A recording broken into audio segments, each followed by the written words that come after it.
Hello friends, आज मैं आपके लिए फिर एक नई वीडियो लेके आया हूँ। आज हमारा वीडियो का टॉपिक है wiring and power diagram. Wiring और पावर डायग्राम फ्रेंड्स, हमारे पास जो इलेक्ट्रिकल ड्राइंग की सीरीज़ चल रही है उसका सेकंड पार्ट है। इसमें मैं आपको वायरिंग डायग्राम के बारे में और पावर डायग्राम के बारे में बताऊँगा, कैसे उनको रीड करते हैं और वो किस तरीके से काम करते हैं। तो फ्रेंड्स, जैसे आप स्क्रीन पे देख सकते हैं, मैंने वायरिंग डायग्राम लिखा हुआ है, साथ में सिंगल लाइन डायग्राम भी लिखा हुआ है और स्कीमेटिक डायग्राम भी लिखा हुआ है। वायरिंग डायग्राम इसको इसलिए कहते हैं फ्रेंड्स, क्योंकि इसमें हमारे पास वायरिंग शो होती है ऊपर वाले डायग्राम में। और सिंगल लाइन डायग्राम इसलिए कहते हैं क्योंकि सिंगल लाइन से इसको रिप्रेजेंट किया जाता है। स्कीमेटिक डायग्राम इसको इसीलिए कहते हैं क्योंकि जितने भी कंपोनेंट्स इसके अंदर काम कर रहे होते हैं, उन सबको इसमें दिखाया जाता है। क्या स्कीम होगी? स्कीम होती है फ्रेंड्स कि एक चीज़ के बाद दूसरी चीज़ कैसे काम कर रही है। जैसे कि इसमें ओवरलोड रिले लगा है, उसके बाद क्या जुड़ा हुआ है, वो कैसे काम करेगा, उसके बाद वो ऑन हो जाएगा तो फिर क्या होगा, उसके बाद तो स्टेप बाय स्टेप इसमें आप अगर आपको रीड करना आता है तो आप समझ सकते हैं, इसलिए इसको स्कीमेटिक डायग्राम भी कहा जाता है। तो फ्रेंड्स, चलिए शुरू करते हैं हमारा आगे का, इसको रीड कैसे करना है।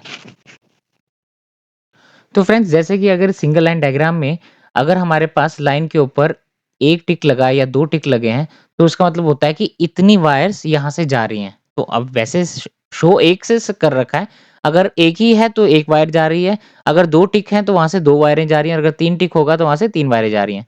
उसके बाद सबसे इम्पोर्टेंट चीज़ जो आपको ड्राइंग पढ़ने से पहले समझ में होनी चाहिए, वो है एनओ और एनसी। हमारे पास फ्रेंड्स 2 तरह के स्विच होते हैं जो मेनली इसमें इस्तेमाल किए जाते हैं। उनको वो मैकेनिकल भी हो सकते हैं, इलेक्ट्रिकल भी हो सकते हैं, इलेक्ट्रॉनिक्स भी हो सकते हैं, लेकिन उनका फंक्शन एक ही होता है, नॉर्मली ओपन और नॉर्मली क्लोज़। वो नॉर्मल कंडीशन में, यानी कि जब हम उसको वर्किंग कंडीशन में वो नहीं है, तब उस वक़्त वो क्या काम कर रहा है, तो वो होता है नॉर्मल ओपन और नॉर्मल एनसी। अब ये जो मैं शो कर रहा हूँ आपको, ये नॉर्मल ओपन है। ये नॉर्मल ओपन हर कंडीशन में आपको ये ओपन दिखाई देगा, जब तक फ़ॉल्ट नहीं आएगा, उसके बाद ये एनसी बनेगा। और ये है हमारे पास स्टॉप वाला बटन, जो हमारे पास एनसी होता है, नॉर्मली क्लोज़। ये क्लोज़ ही रहेगा, अगर ये क्लोज़ नहीं होगा तो सर्किट शुरुआत ही नहीं हो पाएगी। तो ये नॉर्मली क्लोज़ रहता है। और फ्रेंड, जो ये नॉर्मली रहते हैं, इनकी जो पोज़ीशन, जो वर्किंग कंडीशन के बाद इनकी पोज़ीशन चेंज हो जाती है सिचुएशन के हिसाब से। जैसे अगर अब अभी हम इसको रीड करते हैं ड्राइंग को, फिर आपको साथ-साथ समझ में आएगा मैं क्या कह रहा हूँ। तो चलिए स्टार्ट करते हैं। पहले हमारे पास यहाँ से फेस आ गया। फेस हमारे पास सबसे पहले आएगा और यहाँ से हमारे पास न्यूट्रल होगा, जो पहले से हमने इधर लूप करके दे रखा होगा कॉन्टैक्टर में और दोनों तरह के इंडिकेटर्स में, ग्रीन और रेड इंडिकेटर्स में, जो रन का और स्टॉप का इंडिकेशन दे रहे थे। फेस आएगा हमारे पास सबसे पहले इमरजेंसी पुश बटन में। ये इमरजेंसी पुश बटन फ्रेंड्स हमारे पास साइट पे होता है।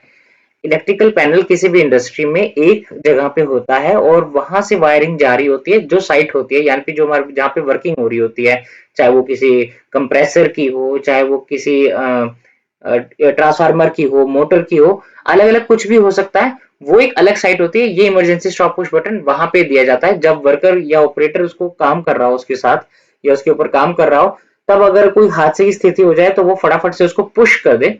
उसको पुश बटन को वो मैं दिखाऊंगा आपको स्क्रीन पे, आप देख सकते हैं। आप इस तरह से उसको पुश किया दिया जाता है और फिर वो वर्किंग में आता है।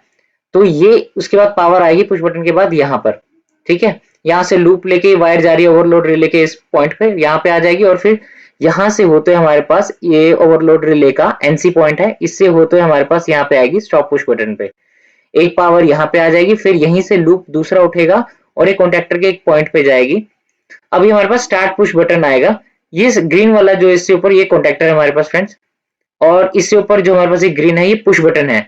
स्टार्ट पुश बटन है फ्रेंड्स, इसको जब हम दबाते हैं और फिर रिलीज कर देते हैं, इसको स्टार्ट पुश बटन बोलते हैं।